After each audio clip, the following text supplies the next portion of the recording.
Good evening, my name is Al Michaels and we're live at Candlestick Park for Game 3 of the World Series. Now over to Tim McCarver. Last night's World Series game was quite interesting. The Athletics won 5-1 and Mark McGwire hit very well. The Athletics pitching staff has been unbelievable this World Series. The first game they won 5-0 and the second game was 5-1. Back to you, Al. Thank you. So, looks like the Athletics are especially strong this year. Oh. We're rolling! It appears that we had lost connection and that there has been an earthquake. Now to our reporter at the scene, Tom Riddlestick. Thank you, Tim and Al. As you can see, I am now at the scene of the Bay Bridge and it has undergone some serious destruction. Hey, you. Yeah. Do you want to talk? Tell us about how the earthquake was. Alright. I was on the bridge, and I was in my car, and my car fell, down a layer. Man, it was intense. And, the bridge, collapsed, and there was a car probably that fell, back. Bro. I think it might have been intense. It was intense, bro. Back to you, Tim. Thanks for that great information, Tom. Now we're going to go to our on-set geologist, Ronnie Rumbleground. Thank you, Tim.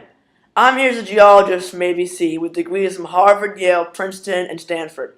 Today, a lot of energy was released in the form of seismic waves, which traveled at high speed and caused the most damage we've seen in San Francisco. The San Andreas Fault, a transform boundary, has been building up strain for the last major quake in 1908. The North American plate and the Pacific plate have been grinding past each other for a long time. This strain was released all at once under shear stress, and the two plates shot out an earthquake. This explosion of energy can be explained using the elastic rebound theory. As strain builds along a fault, the plates become deformed. All at once, the plates elastically rebound to their original shape, and release of energy is found.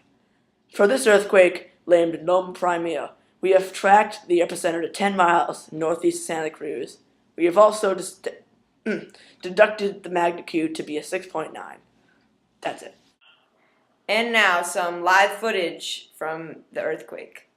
There are some fires, obviously, in the city of San Francisco. Again, as we take a look at that, that appears to be what would be the Marina District. The entire upper deck of the Cypress structure, that is the section of highway that connects the Bay Bridge to the Nimitz, Highway 880, it just seemed to collapse during the shaker. You could see those ripples in the road. I'm guessing, but what I am afraid of, and the information we seem to be getting seems to confirm this, that those ripples in small part are caused by vehicles trapped underneath. We have no idea how many vehicles were trapped underneath. If you could see how violent that shaking must have been. And we're back with the damage report. Damage report! So, the Loma Prieta earthquake has caused 63 deaths, 3,757 injured, and $6.8 billion in property damage, as well as the Bay Bridge, which suffered a collapse. So, here on October 17th, 1989, this dreaded day has come. Our hearts go out to those who have lost loved ones.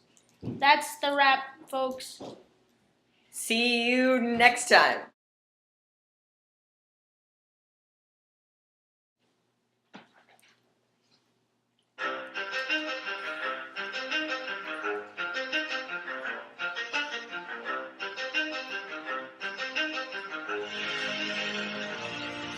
All was set to play here at Candlestick Park, but in 1989 everything went dark. Everybody tried to run, but little did they know all the real damage had just come up from below. On October 17th, the tension was released, built all up inside the San Andreas Fault. With the Loma Prieta quake, the ground began to shake, and it brought the city straight to a halt.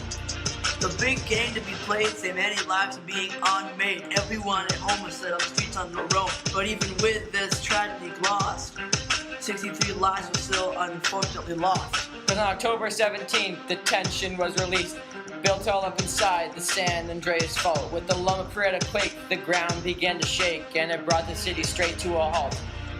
The Bay Bridge collapsed straight to the ground. All the cars were trapped or fell straight on down. And even though all of those lives were lost, there still could have been a higher cost. Because on October 17th, the tension was released, built all up inside the San Andreas Fault. The lower quake, the ground began to shake, and it brought the city straight to a halt. Loma Prieta up, showed her face, ugly as it was. She follows new laws, and she demonstrated who is boss.